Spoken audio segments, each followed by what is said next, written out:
Oi gente, sejam bem-vindos ao canal H+, mais uma vez. Hoje a gente vai trabalhar alguns conceitos históricos bem importantes, como o absolutismo e o mercantilismo. Eles vão acontecer durante essa Idade Moderna que nós estamos estudando. Então vamos lá.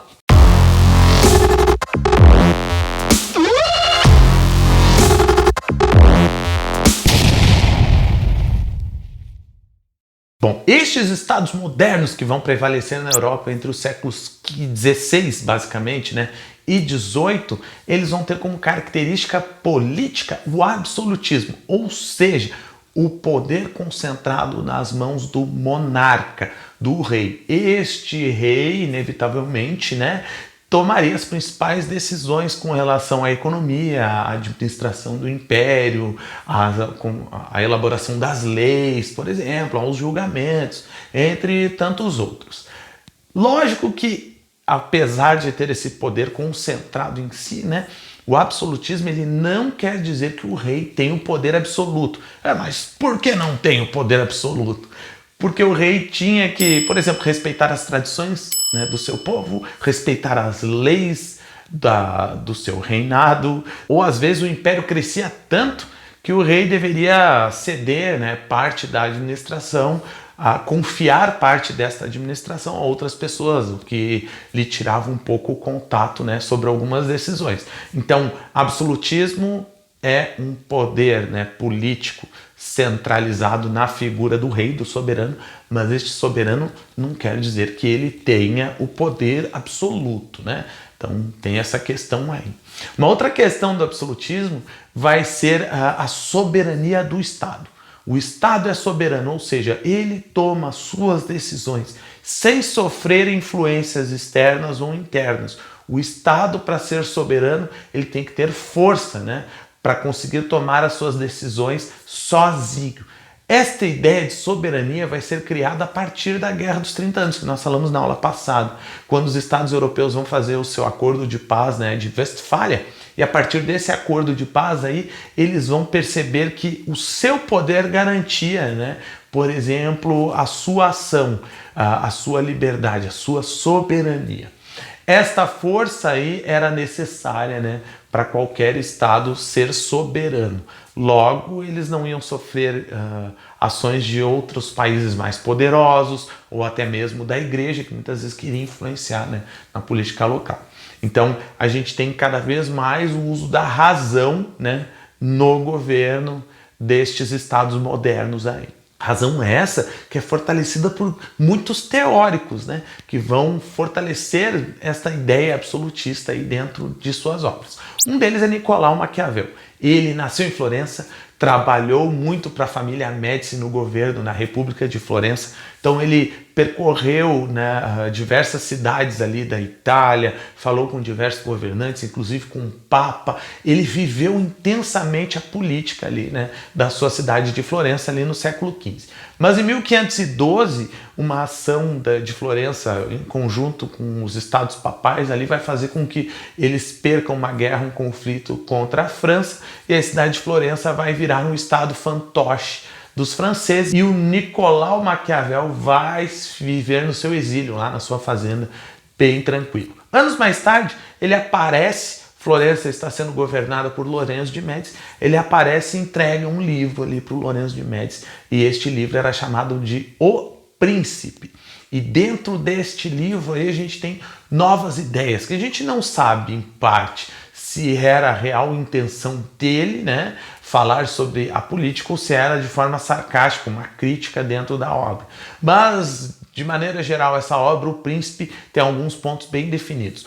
Um deles é que um príncipe, um soberano, para ele ser forte e vencedor nesse caso, ele deve afastar a moralidade cristã das suas ideias de governo. Então a gente tem a partir dali aquela frasezinha: os fins justificam os meios. Um governante, para ele ter sucesso, ele tem que afastar a moralidade cristã ali do seu governo, e a gente sabe que dentro da obra do Príncipe o que não tem como ponto central é o cristianismo, né? Até porque ele inclusive diz que os cidadãos também deveriam por vezes esquecer um pouco essa relação ali da moralidade cristã, né? Da vida cristã, se eles quisessem ter algum sucesso, né? Ou quisessem, por exemplo, que o seu estado, né, tivesse algum sucesso ali.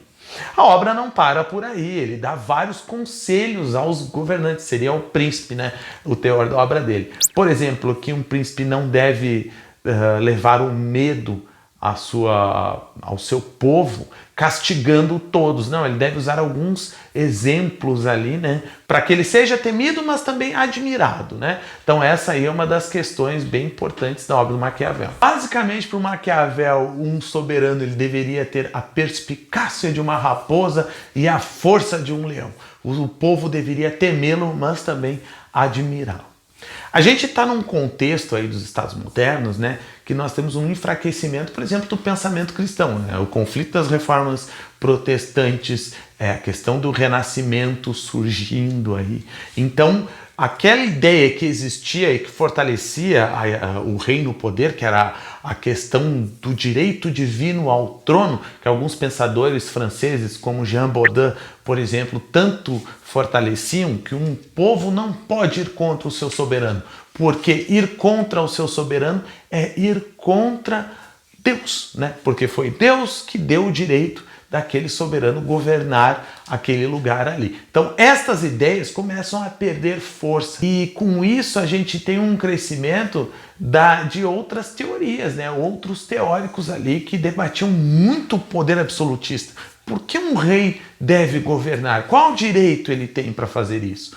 Um desses caras importantes ali, né, é Thomas Hobbes. Thomas Hobbes ele vai dizer que a natureza humana é uma natureza de dominação, de posse, e que na busca por recursos é natural que um homem entre em conflito com o outro. Logo, a natureza humana era uma natureza que levava à guerra, né?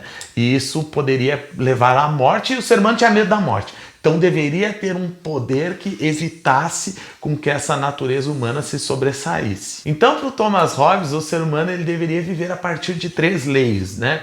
A primeira delas é que o ser humano tem medo da morte e deve evitar a morte. Então, logo, eles têm que viver em paz e achar uma forma, né, de viver em paz. A segunda é que para manter a paz, o ser humano ele deve renegar algumas questões, né, com relação à sua liberdade individual.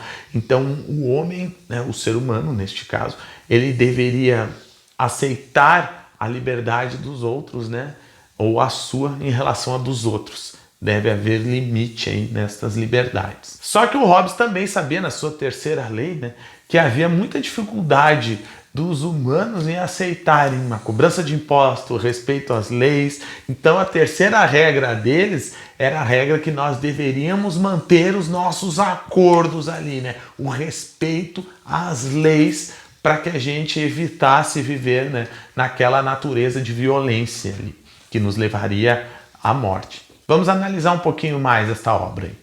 Bom, essa é a ilustração da capa da obra do Leviatã no ano de 1651, na primeira publicação. O que ela representa, né? Ela representa as ideias do Thomas Hobbes em sua obra. Por exemplo, o número 1 representa a coroa representa a monarquia, o rei no poder, então justificava o poder monárquico ali.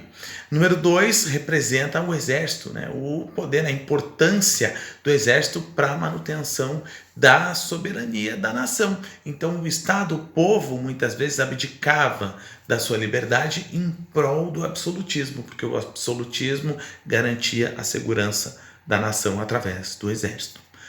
O número 3 é o cetro, gente. O cetro quer dizer o poder real, o poder do rei sobre o controle da economia, né? Garantindo o mercantilismo, por exemplo, no seu país. O poder do rei sobre a política também, né? Sobre os seus súditos, sobre a igreja. Então o cetro representa o poder do rei. O número 4, vocês estão vendo um monte de carinhas ali, né? Aquelas pessoas ali representam o povo, porque há um contrato social entre o rei e o povo. Então o rei não pode esquecer disto também, né? Que ele tem este poder todo em razão, né, dos seus súditos ali. O número 5 representam as terras. Estão vendo que é um monte de gramado ali, a extensão do reino, que o rei está na extensão do seu reino. Então é esta a representação ali da número 5. Então as pessoas devem renunciar ao seu estado natural. E aí entrava o papel do soberano, porque ele fazia um contrato social com os seus súditos. Por isso que ele tinha o direito, né, de ser o monarca e de centralizar o poder em si. Neste contexto vai ganhar força a prática mercantilista, né? Uma forma econômica em que o governo deveria garantir que a sua balança comercial lhe fosse sempre favorável. Mas o que é isso? É que a gente está vivendo uma época de abertura comercial em que as nações europeias estão conquistando e percorrendo outros lugares do planeta, né? Então eles deveriam fazer trocas comerciais que garantissem com que eles comprassem menos e vendessem mais. Então cada país vai ter uma prática mercantilista diferente. Dentro destas práticas mercantilistas a gente tem o metalismo, que seria o acúmulo, né, de metais para que aquela nação se mantivesse, né, rica, por exemplo. Então o mercantilismo era isso, né? Cada Estado moderno vai garantir com que a sua balança comercial lhe seja favorável usando uma estratégia diferente. Vamos falar um pouquinho mais, né, desses estados nacionais aí, por exemplo, que estão vivendo na Europa nesse contexto. Um dos estados que a gente pode destacar, né, o primeiro deles é Portugal. Portugal, principalmente no reinado de Dom João III, a partir deste reinado, vai manter a sua prática absolutista bem forte. Vai concentrar, por exemplo, a sua economia incentivando o comércio com as Índias, vai tentar, por exemplo, com Dom João III, implementar a produção do açúcar na colônia Brasil através das capitanias hereditárias. Só que Portugal, de todos esses estados modernos ali que eu vou citar a partir de agora, Portugal vai ter muita dificuldade em manter a balança comercial positiva, principalmente depois da conquista da Espanha, né, da questão do reino ibérico ali, e quando Portugal volta a ser livre, Portugal acaba se tornando totalmente dependente da Inglaterra, né, economicamente, porque não desenvolveu uma manufatura.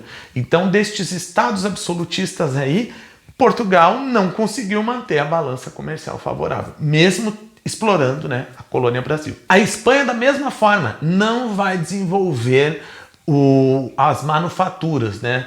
Não vai ter uma balança comercial positiva. Mas a Espanha vai viver por muito tempo sob a política do metalismo, o acúmulo de metais, que vai garantir, né, essa balança comercial aí favorável, porque a gente tem como Minas de Potosí, por exemplo, e outras regiões ali, né, com muita prata e ouro no continente da América, uma exploração, né, forte da Espanha desde o início da sua colonização ali. Então o metalismo é uma prática mercantilista de acúmulo de metais que a Espanha consegue manter, né, por muito tempo ali na sua colonização, né, da América. A Inglaterra tem um caminho diferente.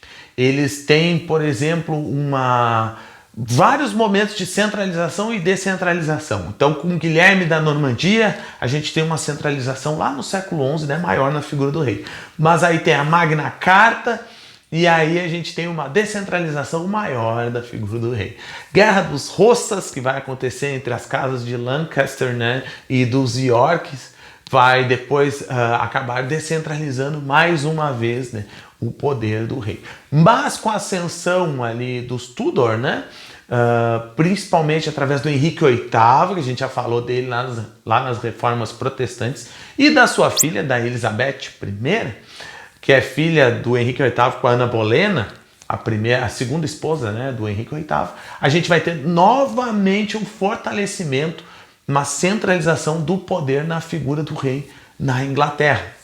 Então a gente tem vários eventos, né, que vão fazendo o poder ser mais centralizado, mais feudal ali na Inglaterra. É um caminho um pouco diferente, mas a partir da Elizabeth a gente tem uma concentração maior. Essa concentração faz com que ela possa reformar a marinha inglesa, né, até mudando a padronização dos canhões. É durante o seu reinado que os ingleses conseguem derrotar a armada espanhola. Eu falei na última aula também sobre isso. E essa derrota aí vai acabar fortalecendo os laços comerciais, né, da Inglaterra através da navegação. Então a burguesia inglesa apoia o absolutismo inglês em razão disso, porque um governo forte garantia a abertura de rotas comerciais para aquela classe de comerciantes ali, para aquela classe burguesa na Inglaterra. Então, a gente tem um fortalecimento do absolutismo inglês também neste período. Mas de todas as nações, é na França que o absolutismo, né, atinge o seu ápice. Já ouviram falar do rei Sol, o grande rei? O cara que está na capa do Leviatã, que eu já mostrei ali, né? O Luís XIV é o grande expoente do absolutismo. E ele é um rei francês que, por exemplo, um monarca que a gente tem de forma registrada, comprovada, né? É o monarca que por mais tempo governou, né? Um rei, 72 anos, né? O Luís XIV foi rei da França. E durante esse período inteiro ele vai concentrar muito o poder em si, vai dividir a sociedade francesa em estamentos. Lembra? O primeiro estado, o clero. Segundo estado, a nobreza. Aí essa nobreza é dividida em dois. Tem uma nobreza cortesã, que é a que vive próxima dele, né? E uma nobreza mais interiorana, que aquela ele é um pouquinho afastada do poder, né? Na França durante o seu reinado ali. Terceiro estado é o restante. Então Luís XIV ele consegue concentrar muito poder em si. Ele vai construir o Palácio de Versalhes para sair um pouco de Paris, onde ele tinha resistência, vai viver com a sua nobreza cortesã lá, né, no Palácio de Versalhes. Vou colocar aqui uma imagem para vocês verem, né? Então Luís XIV ele é um exemplo desse absolutismo bem forte que vai acontecer, né, ali na França. E é isso. Por hoje é só, espero que vocês tenham entendido, gente. Não se esqueça de ir lá no nosso site ali, caso você queira pegar, né, o conteúdo por escrito, tá bom? Muito obrigado mais uma vez, um forte abraço, até mais.